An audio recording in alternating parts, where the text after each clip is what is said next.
Madame, Monsieur, bonjour, bienvenue dans votre journal d'actualité du district de Nyon. Au sommaire, notamment l'association Village du Lac à Nyon qui tient son nouveau président, le programme de législature de Rolle et un anniversaire que l'on fêtera à la fin de ce journal, les 125 ans du quotidien de la Côte avec son rédacteur en chef. Mais avant toute chose, un mot sur la nouvelle et première présidente du Conseil d'État vaudois. L'ancienne syndic de Morges, Nouria Gorité, est la première femme à accéder à cette fonction de manière permanente. Rodolphe Henner est allé à sa rencontre dans son bureau lausannois.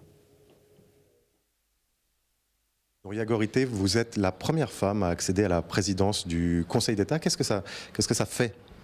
C'est la première femme à accéder à la présidence permanente du Conseil d'État, mais ça fait un immense plaisir déjà d'avoir été désignée par mes 6 collègues, parce que c'est ça, hein, le mode de désignation, c'est pas une élection populaire, c'est vraiment le collège qui se met d'accord sur celle ou celui qu'il estime à ce moment-là pouvoir exercer cette fonction.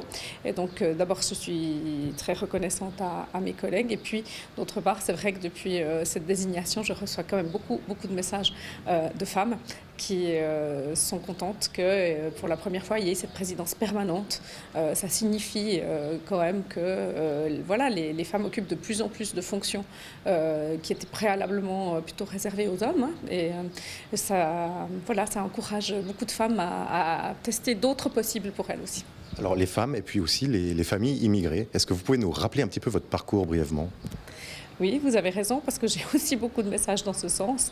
Moi, je suis née en Suisse, hein, c'est mes grands-parents qui ont émigré dans les années 60, qui ont fui une Espagne franquiste et qui ont trouvé du travail en Suisse, qui était vraiment une terre d'accueil pour beaucoup d'immigrés italiens, espagnols, portugais, qui étaient désireux de trouver un pays de liberté et surtout un pays qui offrait du travail. Et donc, c'est ainsi que moi, mes parents se sont rencontrés en Suisse, parce que à la fois du côté de ma mère et du côté de mon père, mes grands-parents ont trouvé du travail à la Chaux-de-Fonds. Et mes parents se sont rencontrés à la Chaux-de-Fonds, là où je suis née, moi. Et ensuite, mon père a trouvé du travail à Morges, si bien que je lui en suis éternellement reconnaissante, puisque cette ville, cette région, m'a tout donné. Et je reste ataviquement attachée à l'endroit où j'ai fait mon enfance, mes premiers pas en politique, et puis cette région, plus largement de la côte, qui est la mienne. Alors justement, cette région vous a tout donné, qu'est-ce que vous allez lui rendre ? Mais écoutez, pour l'instant, en ayant été syndic, c'est sûr qu'on a l'occasion de s'impliquer plus au niveau de la proximité. Maintenant, comme conseillère d'État, déjà, le territoire d'action, c'est le canton de Vaud. Il faut agir dans le respect de chaque région, il faut agir avec équité. Et pour la côte, je m'occupe des transports publics et je m'implique beaucoup dans les projets qui sont ceux du district de Nyon, du district de Morges, mais plus largement de l'ensemble des régions du canton, où on essaye de développer les bons moyens de transport au bon endroit pour essayer de maintenir, si possible, une circulation des hommes, des femmes, des biens, marchandises, de manière à accompagner cette croissance qui est la nôtre, croissance économique, croissance démographique. La côte, elle symbolise à elle seule ces enjeux. Et donc, il faut accompagner par des conditions cadres favorables cette croissance. Je vous le disais en titre, le village du Lac a son nouveau président à Nyon. André Rosé reprend la tête de l'association nyonnaise après le départ de 4 des 5 membres de son comité. On en parlait ce printemps. André Rosé, bonjour. Bonjour. Alors, on va rappeler le projet initial du village du Lac, c'est de créer un lieu combinant les activités lacustres sportives, ce sont les occupants actuels des lieux, et des activités culturelles autour notamment d'une buvette. Et il y a une forte résistance des locataires actuels, en l'occurrence ces sociétés sportives. Qu'est-ce qui vous a poussé, au vu de cette situation compliquée, qu'est-ce qui vous a poussé à briguer cette présidence ? En fait, c'est une suite un peu logique de la vie des sociétés de Rive, de Nyon. Donc le GSL est un groupe qui date depuis 1978, qui organisait principalement donc, le 1er août et s'occupait quand même à l'époque des problèmes du quartier de Rive. Et puis depuis 2014, donc, les créateurs, si je veux dire, de ce projet de Village du Lac ont commencé à informer les sociétés du GSL, et en commun, nous avons suivi, disons, le VDL, le Village du Lac, qui présentait un dossier à la municipalité de Nyon pour la suite de cette pisciculture. Donc vous soutenez aujourd'hui ce projet, il n'y a pas de changement majeur qui va être amené? Alors, le projet en lui-même était un excellent projet au tout début. Donc maintenant, la principale difficulté, c'est de mettre en place les travaux qu'on doit y faire, puisque la maison est quand même vétuste. Mais comment vous allez vous y prendre, sachant ces réticences, sachant ce qui s'est passé avec l'ancien comité? Oui. Alors, bon, maintenant, il y a un nouveau comité donc, qui est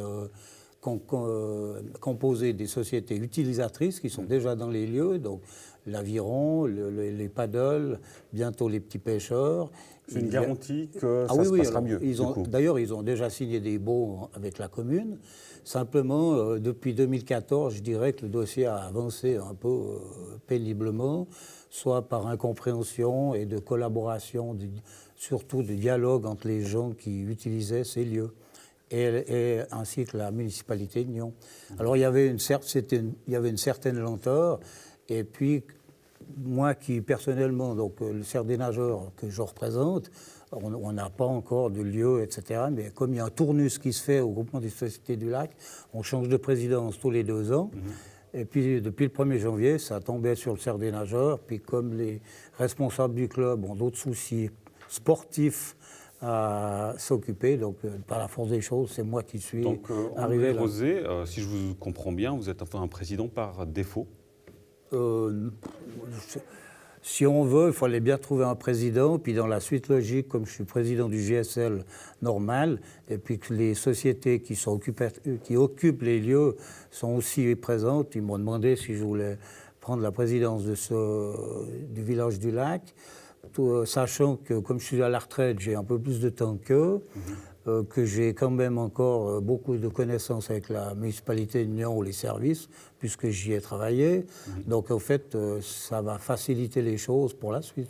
Et quid de cette buvette? Je vous propose de nous arrêter un instant là-dessus, qui est un des points d'achoppement qui posait problème. Cette buvette, elle va rester? Alors, pour le moment, l'essentiel, je dirais, c'est de créer des locaux pour les sociétés utilisatrices. Donc, on oublie le côté culturel? Non, pas forcément. Donc le projet initial, mais disons que par rapport à la configuration des lieux, il y a passablement de travaux à faire à l'intérieur, puisque c'est assez vétuste. Et puis disons que pour le moment, le projet est toujours là, mais l'essentiel, c'est que les sociétés qui ont des besoins de locaux, par exemple les petits pêcheurs qui vont bientôt devoir déménager suite au renouvellement de l'usine à gaz. Et puis, actuellement, il y a une buvette qui est à côté, qui marche très bien, qui fait le bonheur de tous les Nyonnais. Donc, pour le moment, je pense que si on est à une séance là, dans les locaux, on peut passer à côté puis aller boire un verre. Pas de précipitation, priorité sur la rénovation et puis ces sociétés sportives. On vous aura bien compris, André Rosé. Merci beaucoup, félicitations pour cette présidence. Dire que, suite à la séance qu'on avait, j'ai pris contact avec les services communaux, parce qu'il faut quand même avancer. Et puis, donc, début juillet, nous aurons une séance commune avec les différents services de la commune afin d'avancer sérieusement et puis de mettre les choses au point. Voilà qui est dit. Merci, André Rosé. À bientôt. Je vous en prie. Merci. Cette nouvelle étape à présent pour le musée du Léman à Nyon. La ville doit mettre la main au porte-monnaie pour faire avancer le projet d'extension et obtenir le soutien de la région. Et si tout va bien, le projet devrait aboutir en 2021. Florian Cavalieri. Actuellement, le musée du Léman, enfin la région du musée du Léman et les bourgs de Rive, c'est un plan de quartier qui est légalisé maintenant et on doit le changer pour accueillir le nouveau projet de l'extension du musée du Léman. Et c'est pour ça qu'on dépose ce plan de quartier musée du Léman, pour qu'il soit conforme au nouveau projet architectural. Il y a aussi un autre objectif, c'est lever la dernière opposition et qu'elle soit levée par le conseil communal. Oui, ça c'est la procédure normale, donc les oppositions sont levées par le conseil communal sur proposition de la municipalité. Et en effet, cette opposition porte plus sur des sujets architecturaux que sur le plan de quartier lui-même. C'est pour cela qu'on demande au conseil communal de lever l'opposition, puisqu'elle ne concerne pas le plan de quartier en lui-même. La municipalité va présenter un second préavis concernant l'extension du musée. Il s'agit d'une demande de crédit de 270 000 francs. À quoi vont servir ces 270 000 francs ? Alors, il s'agit entre autres d'aller chercher de l'argent auprès du conseil communal et du conseil régional pour finir les études, pour aboutir à un permis de construire, pouvoir déposer cette fameuse mise à l'enquête. L'objectif, c'est donc d'être le cercle porteur d'un projet d'ISREN. Oui, c'est le deuxième objectif, c'est d'annoncer ce projet d'extension du musée du Léman au conseil régional et, si possible, de pouvoir utiliser l'outil qui est mis à disposition par le conseil régional, le fameux DISREN. Et aussi de déposer dans la foulée un permis de construire. Oui, c'est essentiel pour la Fondation, mais aussi pour la ville, afin de permettre d'avoir des recherches auprès de donateurs privés, d'avoir un permis de construire en main pour leur prouver que le projet peut se réaliser. C'est une façon quand même plus intelligente d'aller chercher de l'argent. Si le plan de quartier est refusé, est-ce que ce préavis est caduc ? Non, je ne pense pas. Il faudrait analyser les refus du conseil. Je donne un exemple. Si le conseil communal refusait ce préavis de légalisation du PPA pour des questions de périmètre, par exemple, en pensant que nous n'avons pas élargi assez le périmètre, à ce moment-là, le projet pourrait quand même rester. Le coût global du budget de ce projet est évalué à 45 millions de francs. Comment cette somme est ventilée ? Alors nous espérons, par le biais du conseil régional et du DISREN, obtenir environ 3 millions. Le canton, normalement, serait d'accord de mettre à disposition 10 millions, à voir si c'est 5 millions d'un prêt sans retour et 5 millions où nous devrions le rembourser. La Fondation espère trouver 13 millions et le reste est à la charge de la commune de Nyon, à savoir que nous resterons majoritairement porteurs. C'est la première pierre du projet Cœur de Ville à Nyon. Les travaux du square Perton touchent à leur fin. Le point sur cette nouvelle zone de détente en plein centre-ville avec Florian Cavalleri. On est très contents, c'est un projet qui a été vite. Décision du conseil communal il y a quelques petits mois.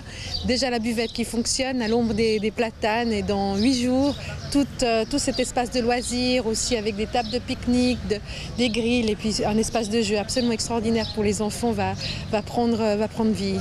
Et puis au-delà de ça, eh bien, c'est aussi la première pierre du projet Cœur de Ville. Exactement. Cette place Perton, c'est un parking. Il y avait une toute petite place de jeu microscopique et pas énormément utilisée. On a décidé d'en faire quelque chose de plus grand, de mieux pour tous. Donc on a utilisé tout l'espace de ce sud de place Perton. Et ça va montrer ce que va être le tout, un lieu de vie, un lieu de rencontre, un lieu de verdure. C'est aussi un vrai partenariat social, ce square, puisque les requérants de l'EVAM ont travaillé, les services de la ville, des entreprises privées, etc., etc. Tous les services de la ville ont participé d'une manière ou d'une autre à ce projet. Un vrai travail de groupe soudé qui a travaillé vite et bien. Et oui, les requérants d'asile ont travaillé au Platagone. Ils ont fait un travail merveilleux sous une très grande chaleur. On peut les remercier. Est-ce que cette expérience de square, de buvette, pourrait être reproduite ailleurs à Nyon ? Oui, bien sûr, on planche sur d'autres endroits. Je vais faire un petit scoop du côté de Rive-Est, de la Grande Jetée. On réfléchit à quelque chose. De nouveau, un espace de rencontre, un espace de loisirs, un espace bien sûr pour les enfants, un terrain de beach volley intégré dans le contexte et pas seulement laissé là au milieu de l'espace. Enfin, un espace beaucoup plus agréable à vivre. On reste à Nyon avec l'usine à gaz qui présentait cette semaine son programme automnal. L'occasion de faire le point sur le projet d'agrandissement avec son directeur, Pierre-Yves Schmitt. Alors ce que l'on sait, c'est que le permis de construire a été délivré, ce qui signifie que l'opposition qui restait a été levée. Maintenant, on est dans l'attente de savoir si une procédure juridique va être engagée en termes de recours ou pas.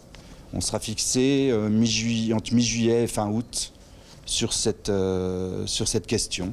Donc on est dans l'attente de savoir ce qui va se passer. Au final, là, c'est presque 2 ans de retard sur les travaux.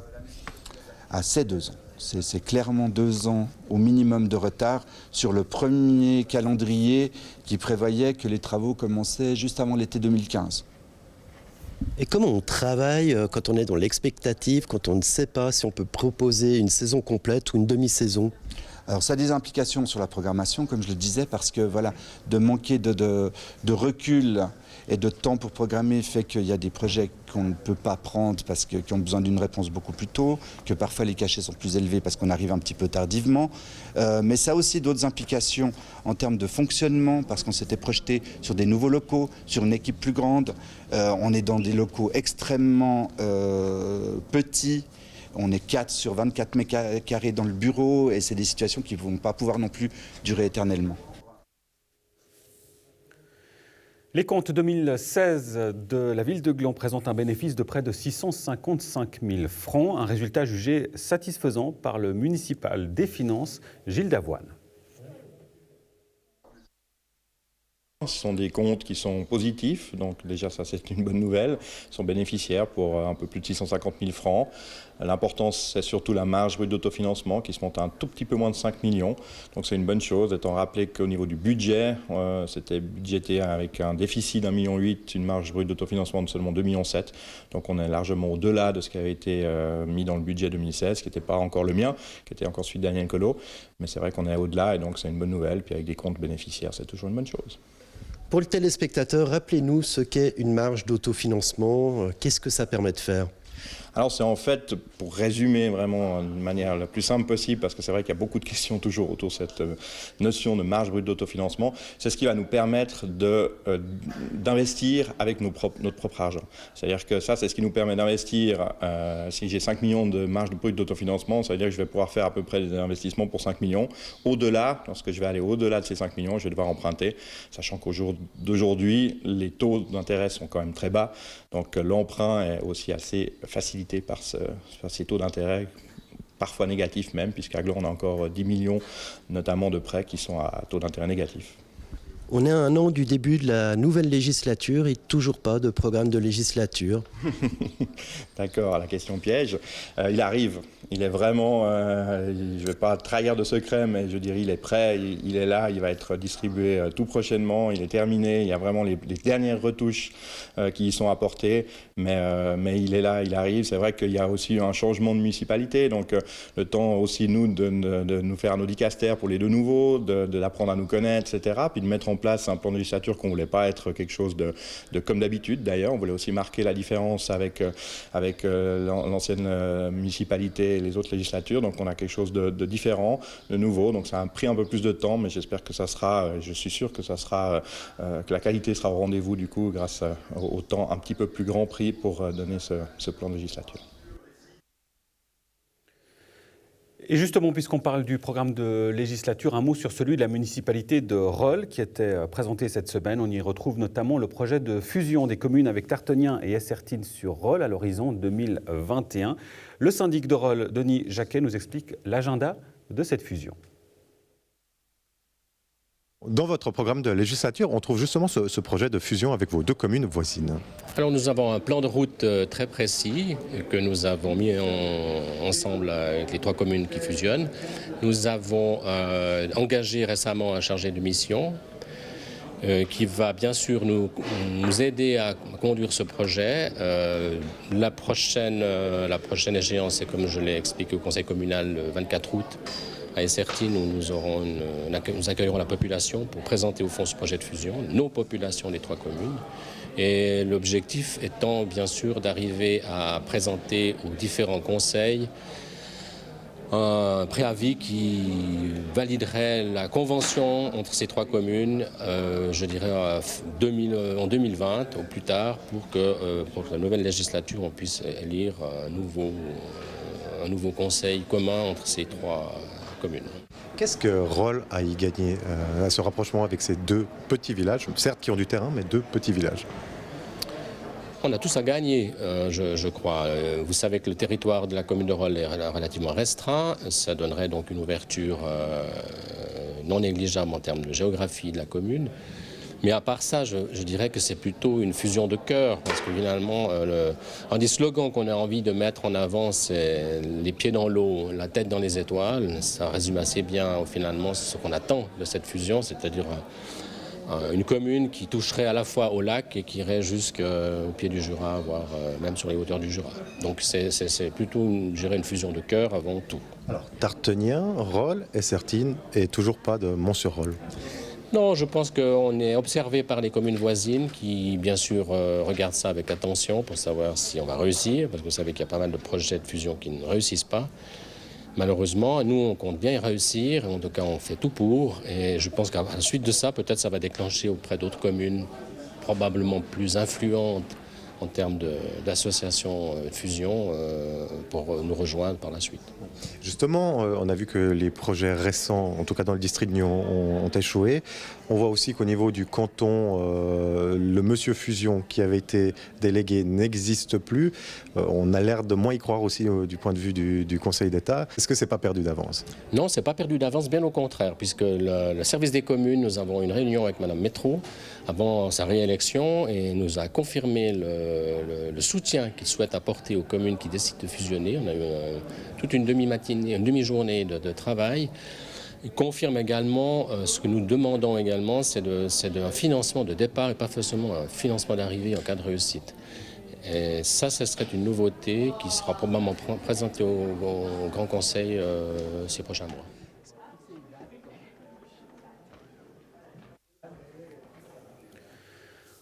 On reste à Rolle avec la fin de la présidence d'Arthur Petit au conseil communal, le témoignage de l'élu agrarien au micro de Rodolphe Henner. Arthur Petit, voilà, c'est terminé pour cette année de présidence. C'était une année assez riche. On a dû remplacer le syndic Jean-Noël Goël. Il y a eu des élections. On a un référendum qui approche pour le quartier Schenk. Et puis, il y a eu les élections cantonales. Comment vous avez vécu cette année ? Écoutez, ça a été une année, comme vous l'avez dit, riche. Il y a eu pas mal à faire, beaucoup de choses. C'est vrai que pour ma part, assermenter un syndic, c'est quelque chose que je ne m'attendais pas à faire. Donc ça a été des très bons moments. Compliqué au départ, parce que c'est vrai que c'est toujours dur de reprendre la charge, étant le petit nouveau et l'un des plus jeunes présidents du conseil de Rolle. Mais ça s'est bien passé pour finir. L'année prochaine, c'est Christian Hay qui reprend donc cette année de présidence. Ça va commencer par un référendum qui va quand même animer passablement la population rolloise. Oui, alors tout à fait. On va commencer par ce vote. J'espère effectivement que la population suivra l'avis du Conseil qui a été quand même quasiment unanime sur le sujet. Je souhaite tout de bon effectivement à mon successeur, M. Hay, pour mener les débats. Je suis sûr qu'il le fera avec grande classe comme il sait toujours le faire. Maintenant, vous redevenez un conseiller normal comme les autres. Quels sont vos projets? Est-ce que vous avez des projets politiques spécifiques? Alors écoutez, je reste conseiller, donc c'est clair que c'est Rolle qui m'intéresse. Maintenant, je vais enfin de nouveau avoir le droit à la parole, donc je me réjouis de pouvoir prendre part au débat de manière présente. Après, au niveau projet personnel, au niveau de Rolle, effectivement, il y a 2-3 choses qui sont en préparation, donc je vous invite en septembre à assister à la première séance. Et voilà, à noter aussi ce changement à la tête des socialistes rollois. Patrick Bréchon cède sa présidence à Jasmine Menamkat. Politique toujours, et en bref, le conseil intercommunal de Région-Nyon s'est réuni jeudi dernier à Gland, l'occasion de valider l'augmentation de 20 000 francs annuels de subvention au Casino Théâtre de Rolle pour les 4 prochaines années. Comme nous vous le présentions la semaine dernière, l'Assemblée a également approuvé le financement de la mise en œuvre de la 2e phase du réseau agroécologique régional. Côté fonctionnement, Valérie Jean Renaud, syndic de Burtigny, a été réélue à la présidence du conseil intercommunal sous les acclamations. On le voit ici sur ces images. Notons enfin que ce même conseil intercommunal a approuvé une résolution initiée par le Nyonnais Pierre Vallen, une résolution qui demande que le conseil régional puisse s'exprimer d'une seule voix sur des dossiers importants comme l'aménagement du territoire. Nous y reviendrons dans l'une de nos prochaines émissions. La réputation de Changin dans le monde du vin n'est plus à faire. Ses élèves brillent dans les championnats internationaux. L'Argovien Marvin Fürst est arrivé premier du 12e championnat des lycées viticoles d'Europe qui se tenait en Champagne. Avec nous pour en parler, tout d'abord Conrad Briguet, bonjour. Vous êtes le directeur de l'HES Changin et avec nous le grand vainqueur Marvin Fürst, bonjour. Bonjour. Vous venez d'Argovie, vous avez remporté cette première place, bravo tout d'abord, félicitations. Expliquez-nous un peu quelles sont les épreuves de ce championnat, qu'est-ce que vous avez dû faire? Alors on a eu principalement 4 sujets. En première journée, il y avait des épreuves théoriques, comme par exemple de savoir combien de grammes de sucre c'est un volume d'alcool. Et puis après, il y avait... Combien alors, par exemple? Mais c'est 17 grammes par litre, ça fait environ. Mais ça dépend des levures aussi, c'est ça. Et puis après, il y avait aussi pratique, comme par exemple de planter une vigne ou bien de tailler, prendre des échantillons de sol. Après, il y avait aussi la dégustation. Là, par exemple, de reconnaître les cépages. Et puis à la fin, il y avait aussi des épreuves spéciales pour la région concernée. Cette année, c'était en Champagne. Alors, on a dû dégorger les bouteilles. Oui, j'ai jamais vu, c'était intéressant. Puis, ouais, c'est ça. Et alors, qu'est-ce que ça fait de gagner ce championnat? Qu'est-ce qu'on ressent? Bon, mais ça donne, c'est comme un peu un pouce de motivation. Oui, c'est pas mal. Mais je dirais, bon, c'est bien d'avoir gagné, mais la meilleure chose, c'est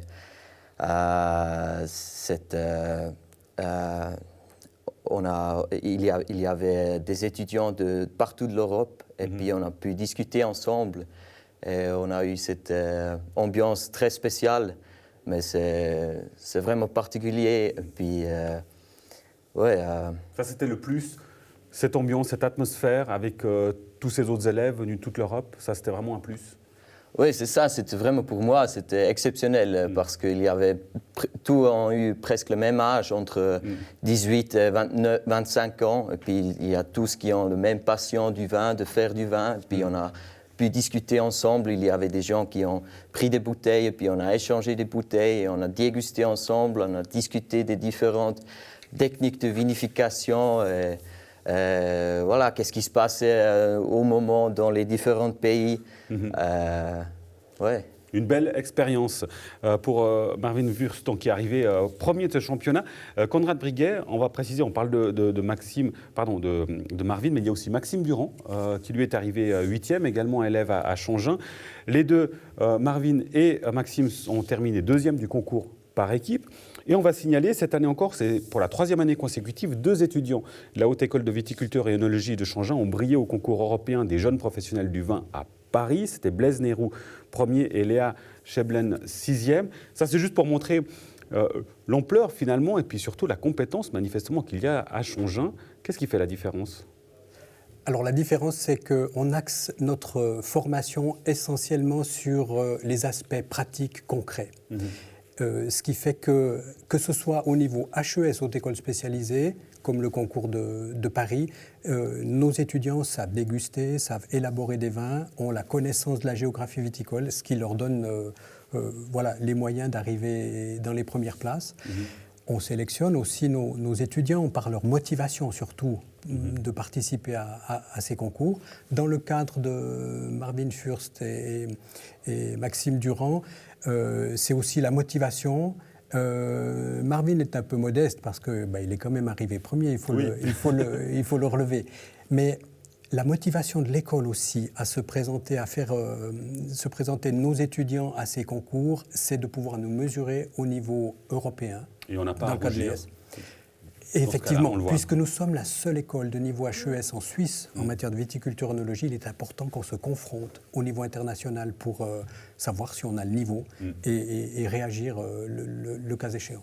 Marvin, comment comment sont perçus les petits Suisses en France, pays du vin? Il n'y a pas de problème de posture, de dire tiens, les petits Suisses, normalement, ils ne devraient pas arriver aussi loin? Ouais, c'est juste un peu, mais ouais, si on compare la surface de Suisse avec, par exemple, la France, ou bien, c'est presque rien. Mais par contre, comme on est très diversifié, et puis, on a par exemple aussi des étudiants qui viennent d'autres pays. C'est pas seulement... Oui, la formation, elle est bonne. Moi, je suis assez content avec l'ES que je fais maintenant. Ouais. Mais c'est juste, en comparé avec des autres pays, mais il y avait par exemple aussi la Slovénie ou bien Roumanie, ou bien, des fois il y a des pays qui sont beaucoup plus grands, c'est autre chose. Mais... Et justement, alors on le voit par rapport à l'aspect pratique dont vous nous parliez, Conrad Briguet, là on a quelques bouteilles de vin. Ce sont des vins qui sont produits au sein de l'école. L'aspect pratique, ce sont les élèves qui font ces vins. Effectivement, notamment dans le cadre de l'HES, durant 2 vinifications pendant leur formation, donc sur 2 ans sur 3, ils ont l'occasion d'élaborer des vins à l'école. Ces vins sont ensuite sélectionnés, on en garde une partie pour les offrir ou pour les vendre dans le cadre de la HESSO ou dans le cadre régional. L'idée, c'est vraiment de pouvoir dire aussi nos étudiants encadrés par les professeurs n'apprennent pas juste la théorie et nos professeurs sont aussi capables d'élaborer des vins avec les étudiants. Et une dernière chose, là on évoque la formation, il y a aussi un aspect de nos tourismes qui est très important dans la région. On voit que Changin peut jouer un rôle très important, la côte en général, et c'est aussi une place scientifique. Il y a eu un symposium au mois de mai. Changin se positionne vraiment comme une place de plus en plus incontournable au niveau mondial sur le vin. Oui, alors effectivement, nous avons ces 10 dernières années développé des relations internationales de façon extrêmement forte avec la Californie, l'Australie, l'Afrique du Sud. Dans 10 jours commence chez nous ce qu'on appelle la Summer University avec des étudiants californiens, d'Australie, d'Afrique du Sud et des étudiants de Changin qui partent pendant 4 semaines dans un tour de Suisse et en Espagne. Donc c'est effectivement important de se mesurer au niveau international. Vous parliez de nos tourismes. Nous sommes aussi partenaires du projet vaudois qui a démarré et nous sommes partenaires aussi des différents projets qui se présentent, notamment celui de la côte aussi pour des raisons de proximité. C'est important de s'ouvrir à des choses pour lesquelles on est moins performant depuis le début, depuis 1948 que l'école existe. On est hyper performant dans les questions techniques, technologiques. Et dans les questions de marché, là, c'est l'accent qui est mis ces dernières années. Et c'est une nouvelle page qui s'ouvre, en l'occurrence pour Changin. Merci beaucoup, Conrad Briguet. Merci, Marvin Fürst. Bravo, quand même, pour ce premier prix. Et messieurs, santé, à bientôt. Merci. Merci. Le parc Jura vaudois organisait le week-end dernier sa 2e fête des habitants, un événement festif auquel a assisté Andrea Braslepo. Les habitants du parc Jura vaudois étaient en fête ce samedi à Chézeray, une édition champêtre avec des dégustations, des expositions et animations. Nous sommes la commune tout à l'ouest du parc, donc notre commune étant aussi sur le domaine, on va dire, territorial de la côte, et nous avons qui s'en va jusque sur les crêtes du Jura, donc évidemment que nous sommes contents de faire découvrir notre commune sous divers aspects. Le but étant de montrer aux gens ce que le parc fait, sensibiliser davantage les gens à toute cette biodiversité et nature que le parc nous procure. On veut vraiment venir vers les gens et leur montrer que le parc, c'est eux, c'est nous. C'est pas une espèce d'association qui est à 6000 mètres d'altitude, c'est vraiment... Chacun peut venir avec des besoins, des idées pour le parc, nous les soumettre et travailler avec nous à la mise en œuvre de son idée. C'est vraiment d'être très présent, notamment sur le terrain. On a des journées de sensibilisation, des journées où on est vraiment sur le terrain pour présenter les activités du parc, comme ici par exemple, à l'occasion de cette fête des habitants. Le tout sans oublier l'esprit du Jura vaudois. L'esprit du Jura vaudois, moi je le vois c'est très délicat, très compliqué, parce que le périmètre du parc est quand même passé 530 km². Initialement, à la base, je suis jurassien. Donc, en tant que jurassien, pour moi, le Jura veut dire beaucoup de choses dans son territoire, puisque ce sont des forêts, c'est de la nature, quoi, en fait. Donc, moi, personnellement, je m'y retrouve facilement. C'est l'envie de prendre son temps quand c'est nécessaire, de ne pas oublier qu'il y a des saisons qui rythment au fait le travail. Et c'est aussi un certain attachement à son territoire, c'est-à-dire une implication forte dans les sociétés locales. Très peu de personnes savent qu'ils sont dans un parc en fait. Ils voient le panneau à l'entrée, ils disent ok d'accord, mais ils ne savent pas vraiment les actions qui se passent, même s'il y a des journaux qui sont distribués, etc. Il c'est difficile de faire savoir qu'on est dans le parc et qu'ils existent. Ça n'a pas la renommée du parc national suisse. En fait, c'est des parcs en quelque sorte plus discrets et puis c'est dommage. Certaines personnes partent en voyage très très loin, mais il y a aussi beaucoup de belles choses à découvrir sur place et qu'il faut prendre la peine de faire un effort de découvrir ça et que ça vaut la peine. Il y a vraiment de belles choses juste à côté de chez nous qui méritent d'être découvertes. C'est au sein de cet esprit festif qu'a également eu lieu l'Assemblée générale où les projets futurs ont été discutés. Malgré son caractère nomade, la Fête des habitants espère fidéliser son public et répéter l'événement. On espère être l'année prochaine plus au nord, du côté du Vallon du Nozon. Autre projet phare, ce sera continuer à développer la mobilité sur l'école, donc promouvoir cette facilité pour accéder sur l'école, soit en hiver quand il y a de la neige, soit en été quand il fait chaud, soit à l'entre-saison quand on a envie de se balader. Enfin, on va venir vers chaque habitant avec une proposition de planter des haies chez eux, d'améliorer, si vous voulez, la qualité écologique de leur jardin. Ça, ce sera un projet important qui va démarrer à la fin de cette année et qui continuera l'année prochaine. Ah, il est beau, hein? Magnifique. Beau bois du Jura. Exactement. Et pour terminer, c'est un honorable anniversaire que l'on fête à présent, celui des 125 ans du quotidien de la Côte. Une série d'opérations spéciales est organisée par le journal pour célébrer l'événement comme il se doit, naturellement. Michel Jetron est avec nous. Bonjour Michel. Bonjour Nasran. Rédacteur en chef du quotidien de la Côte, avec aujourd'hui cette édition spéciale du journal d'Oignon et de ses districts. C'était le nom de la Côte auparavant et l'édition du jour est encartée dans cette édition spéciale. Qu'est-ce qu'on peut y lire ? Alors on peut y lire, c'est un coup d'œil dans le rétroviseur de 125 ans d'histoire dans la région. Alors on a choisi plusieurs thématiques pour évoquer ces 125 ans, que ce soit du fait divers, de la politique, de la culture, enfin il y a... On revient sur certains cas célèbres. Exactement, notamment évidemment le fameux cas de drame de Communy qui a valu l'interdiction de l'absinthe, ou bien on revient aussi sur le fait que Nyon a été pendant une période avec une majorité à la municipalité communiste, et c'était quand même assez original, dirons-nous. Mais il y a aussi plein de choses sur l'évolution de la mobilité dans la région, et c'est vraiment très divers. C'est dense, il y a beaucoup à lire, et on espère que ça restera un moment dans les familles. C'est un collector, si on veut bien. Oui, et c'est dans toutes les boîtes aux lettres, disponible aussi en kiosque aujourd'hui. C'est assez fascinant quand on voit toutes ces affaires et cette histoire, ce lien du journal avec les acteurs locaux, avec la population. Aujourd'hui, quand on parle de la difficulté de la presse à pouvoir tourner, simplement, la Côte, sa spécificité, quelle serait cette spécificité si vous deviez la définir? C'est ce lien? C'est la proximité, c'est évident. Alors, c'est notre carte, hein, c'est notre, si j'ose dire, planche de salut. Hein, le fait de donner des informations que les autres ne donnent pas, d'être en lien. Aussi, on a tout un côté serviciel qui est très important. Les gens doivent avoir le réflexe de venir chez nous pour savoir ce qui se passe dans leur région.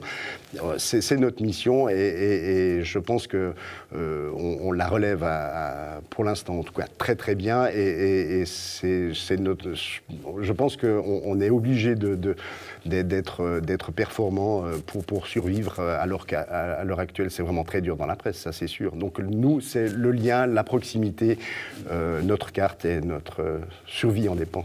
Le lien avec les personnalités de la région, je le disais tout à l'heure, il y en a une qu'on a vue en début de journal, c'est la présidente du Conseil d'État vaudois, ancienne syndic de Morges, Nouria Gorité, qui a un petit message pour vous, Michel.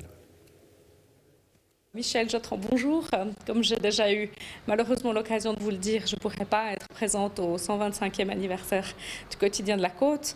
En revanche, je tiens d'abord à vous féliciter de vos nouvelles fonctions, à féliciter ce quotidien d'avoir su trouver son public. Je crois que ce que vit la presse en ce moment, ça perturbe énormément, et d'avoir un quotidien, c'est-à-dire quelque chose qui paraît tous les jours, qui trouve des sujets tous les jours, qui plus est profondément ancré dans une région qui colle au cœur de l'actualité régionale, c'est-à-dire de la vie quotidienne des gens, eh bien c'est un défi qu'il faut chaque fois renouveler. Permettez-moi d'avoir une pensée émue pour Contessa Pignone aujourd'hui. Je pense qu'elle aurait été fière d'amener ce journal là où il est aujourd'hui. Et je souhaite bon vent, bonne chance à toute l'équipe rédactionnelle et à vous en particulier pour les porter plus loin. Voilà les propos de la future présidente du Conseil d'État vaudois.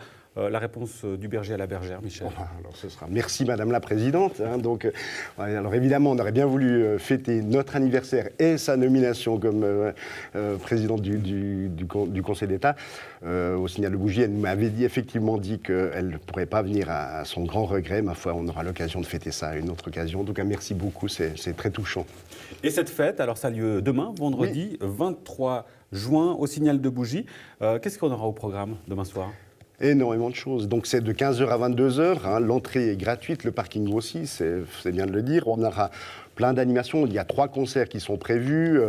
Il y a des démonstrations de sport, il y a des démonstrations de cirque. Enfin, il y a aussi plusieurs artisans locaux, qui, notamment de produits du terroir, qui feront des dégustations. Enfin, c'est un programme extrêmement riche, vous pouvez le voir sur notre site internet, mais aussi il est notamment développé dans nos éditions. Et on attend, alors c'est évidemment ouvert à tous, et puis on se réjouit d'avoir plein de monde. Le soleil est au programme. Oui, alors a priori il fera beau et chaud, et il y a des activités pour absolument tout le monde.